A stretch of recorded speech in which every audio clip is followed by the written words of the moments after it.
40 साल की उम्र के बाद तुम्हें ये बात पता चलेगी कि रिस्क का ताल्लुक तालीम से नहीं होता। एक कम पढ़ा लिखा हुआ इंसान और एक ज्यादा पढ़ा लिखा हुआ इंसान 40 साल की उम्र के बाद बराबर हो जाते हैं। एक डॉक्टर जितने पैसे कमा रहा होता है ना, उससे कई ज्यादा एक दुकानदार पैसे कमा रहा होता है। 50 साल की उम्र में तुम्हें ये बात पता चलेगी कि कम खूबसूरत और ज्यादा खूबसूरत बराबर हो जाते हैं, क्योंकि चेहरे की झुर्रियां दोनों के चेहरे का नक्शा बदल चुकी होती हैं।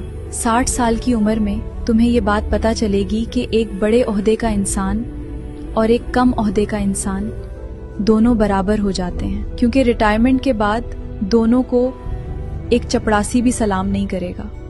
70 साल की उम्र के बाद तुम्हें ये बात पता चलेगी, घर बड़ा हो या छोटा कोई फर्क नहीं पड़ता, क्योंकि घुटनों का दर्द तुम्हें एक कमरे से दूसरे कमरे में भी जाने नहीं देगा।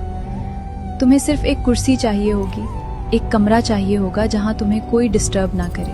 80 साल की उम्र में तुम्हें ये बात पता चलेगी कि तुम कितने अमीर हो या कितने गरीब हो, कोई फर्क नहीं पड़ता। 80 साल की उम्र में अगर तुम्हारे अकाउंट में करोड़ों रुपए भी पड़े हैं ना, तो तुम्हारे किसी काम के नहीं, क्योंकि 80 साल की उम्र के बाद ना तो भूख लगती है और ना ही कोई ख्वाहिश बाकी बचती है।